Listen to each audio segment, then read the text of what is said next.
everyone. I wanted to do a quick lecture video that should take me just a couple minutes, so bear with me. And this is in regards to GMetrix.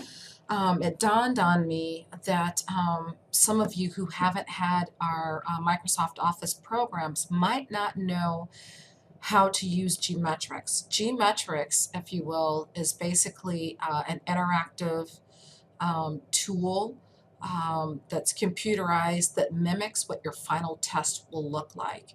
And I've given you some practice tests as well as some real tests to take. These are not required, but it is in your best interest, and I highly suggest that you complete these before going over to the testing center to take your final for PowerPoint. So let me show you where the instructions are. I'm in our course shell for 141003, and in the course documents are the GMetrix, if you will, I guess, instructions. Let me just make this big. You can practice on campus here, but only at the Ada County campus in this building, APEN. All computers have GMetrix on it. If you want to practice for your final in the comfort of your own home, you can download GMetrix to your computer, which is either a laptop or a desk computer. Someone asked me the question about if it works with Mac. I don't believe it does. So if you've got a Mac and you want to try it, go ahead, but I don't think you can use a Mac. Certainly you can't use your smartphone, and it does not work on a tablet either. So I just want to let you know about that. So you are going to go to this website and set up your account if you've never done GMetrix. If you've done GMetrix, hopefully you remember your login, which takes me to my next point. Whatever login, ID, and password you do, please make sure that it is the same one that you use for Blackboard, just like we did at the beginning of the semester for Certiport. Leave them all the same, and the reason is because we all have too much information in our heads, right? It's hard enough for me to even pump my own gas sometimes, as a great example, or even remember my own telephone number, because there's just so much in our head. So try to keep your passwords all the same, and then that way when you have me for Excel or Word or whoever, you'll still remember your GMetrix code. Whatever your login is for Blackboard, make it for GMetrix. With that said, after you've downloaded GMetrix to your computer, you are going to go back to the course documents, and underneath of GMetrix instructions, we've got the GMetrix code. You are just going to do a highlight that and copy it, Control-C. And after you have it downloaded, you will come across an icon that says GMetrix Skills. Just double click on that. And once it comes up, you're going to log in.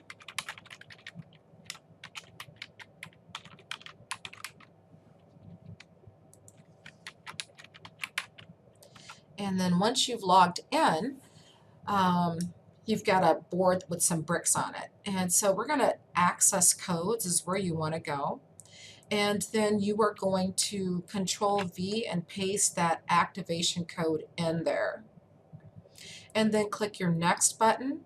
And now we have PowerPoint. So I've given you training. Let me just go into the trainings just so you can kind of see. So there are 5 trainings. The numbers here are 1, 2, 3. Third is the hardest. They progressively get harder in this series. So 1 through 3. And then a couple other ones, 1 and 2. And again, they do get progressively harder as you go through. And then I've also given you tests to practice with. And so let me just show you those. Same thing here. Now let me go into test 1 just to kind of give you a feel. You've got information here, instructions. You can just go ahead and click start, or you can read the instructions. By the way, it's best that you don't have anything up on your desktop. I've got a lot of stuff open down here. It's best if you don't have anything open. but if you do, hopefully it'll work. So let me quickly walk you through one of the questions, and then I can let you go after this, so to speak. So here's an overview. This is project 1 of 7, and you have to get through 5 tasks, and then you're going to click to the next project, which would be project 2, and then so on until you get to 7, and then you would save your project and then grade it. You want to grade your project, excuse me. So the overview will happen on each project. You're developing a presentation showing the benefits of using the Fusion Tomo business model. So you would then, go back, and then we can mark that completed, and then we're going to go to the next one. It says change the slide master theme colors to blue. Well, you kind of remember how to do that. So we don't go to slideshow, review, you kind of remember where it's at. It's not transitions, it's not really design. So you're just going to have to find your buttons. Now, let me be clear. At this point, you really, really, really have to know where you're going. And the reason why is because you have to memorize where all of your functions are. So you can see our clock right here ticking back. It's at 48 minutes now. It started at 50. Your final is 50 minutes, and you've got 40-something questions. So just really quick here, it says change the slide master theme colors to blue. And so you would just pick blue. And then when you get that done, mark this complete, and then you get a green check mark, and then go to the next task. That's really it. So you shouldn't really have any problems. I would highly suggest that you get through all of the trainings and all of the tests before you even go over and take that first task. So this is week 10 coming to an end. We're in the middle of the week. You've got a couple of weeks. Work on one of these every night if you can over the next couple of weeks. And then week 14, maybe schedule your test and then go in and take that. Real quick, this save project, if it works, and it doesn't always work, are you sure you want to save and exit? Yes, I want to save. The reason why is on a good day, when you get out of GMetrix and you're done and you happen to log back in, you should be able to find that test at the point that you stopped at. And so if it's uncompleted and you saved it, you should be able to go back into it. Does it always work? No. But that's okay, because it's good for you to practice. So, and there's only 10 trainings in there, 5 trainings and then 5 tests. So you should be okay.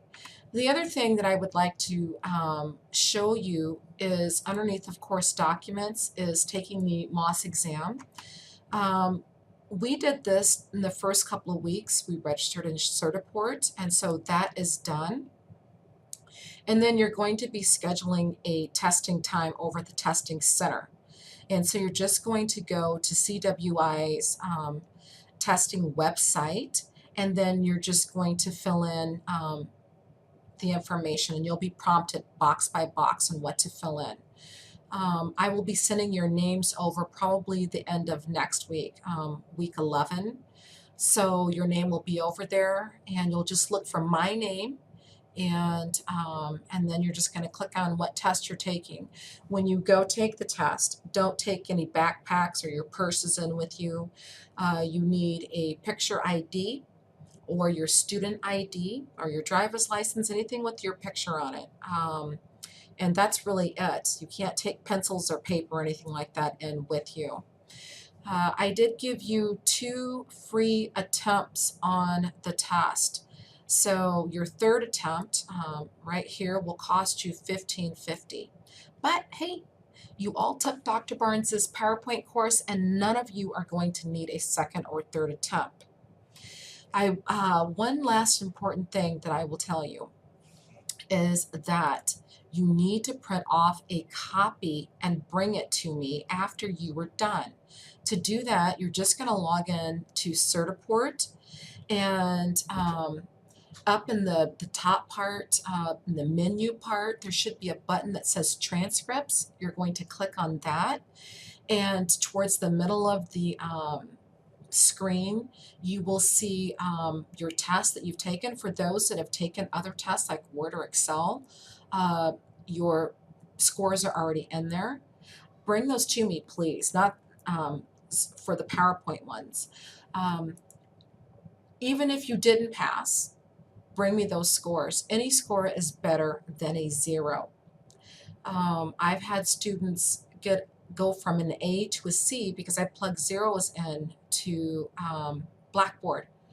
I teach all sections of these, and I've got 30 students in all my classes. I don't want to have to be responsible, of course, for looking up each student to see whether you passed and what your final score was.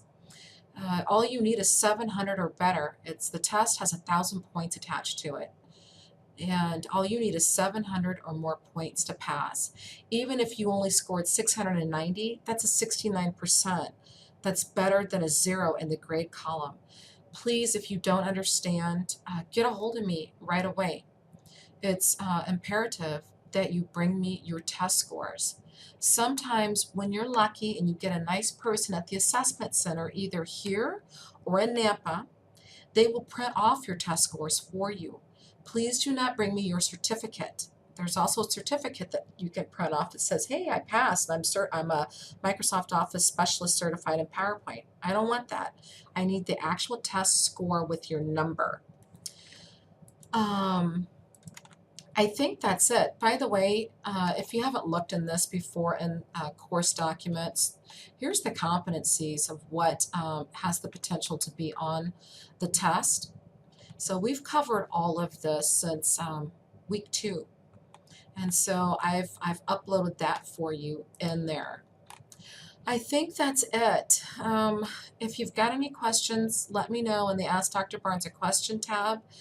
You have all been troopers this semester, and I am seriously going to write a white paper on you and submit that for publication because I've been truly amazed by the responsibility that you all have taken on and being good managers of your time.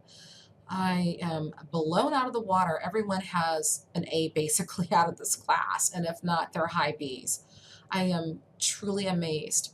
It's truly unheard of, and you all deserve a gold star, and I wish that I could see you in person to congratulate you and shake your hand. Don't be strangers. If you want to stop by my office and introduce yourself, please do. I miss that part of the face-to-face. So anyway, that's it in a nutshell, and I tried to keep this as short as I can, but obviously I didn't. Hey, you guys, good luck. You only have a few weeks left, and again, let me know if you've got questions. Bye.